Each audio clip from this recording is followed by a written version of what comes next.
বিধানসভা নির্বাচন এবার স্পষ্টত ভয় বনাম ভরসার লড়াই। ভয়ের কারণ গত 15 বছরে 300-র বেশি রাজনৈতিক হত্যাকাণ্ড।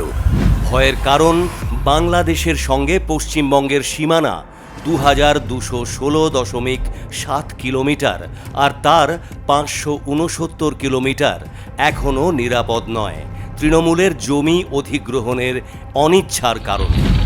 ভয়ের কারণ মুর্শিদাবাদ, মমিনপুর কিংবা মহেশতলায় তৃণমূলের মদতপুষ্ট দাঙ্গা। ভয়ের কারণ আরজি কর, সন্দেশখালী, পার্ক স্ট্রিট কিংবা কামদুনির মতো ঘটনা, যা পশ্চিমবঙ্গকে বারংবার কলঙ্কিত করেছে।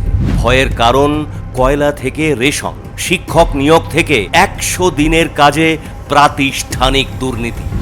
ভয়ের কারণ তোলাবাজি, ভাইপো ট্যাক্স, কাটমানি আর সিন্ডিকেটের আতঙ্কে 6668টি শিল্প সংস্থার পশ্চিমবঙ্গ ছেড়ে চলে যাওয়া। ভয়ের কারণ আটকে থাকা হকের ডিএ আর 7ম বেতন কমিশন।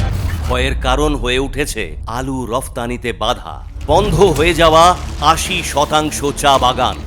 পশ্চিমবঙ্গ কেন এত ভয় নিয়ে থাকবে যখন হাতের কাছেই রয়েছে ভরসা দেওয়ার সরকার, যে দিচ্ছে সুখ ও শান্তির ভরসা, বিনামূল্যে চিকিৎসার ভরসা, শিল্পকে স্বাগত জানানোর ভরসা। তাই পশ্চিমবঙ্গবাসীর হুঙ্কার, পাল্টানো দরকার, চাই বিজেপি সরকার। পাল্টানো দরকার, চাই বিজেপি সরকার।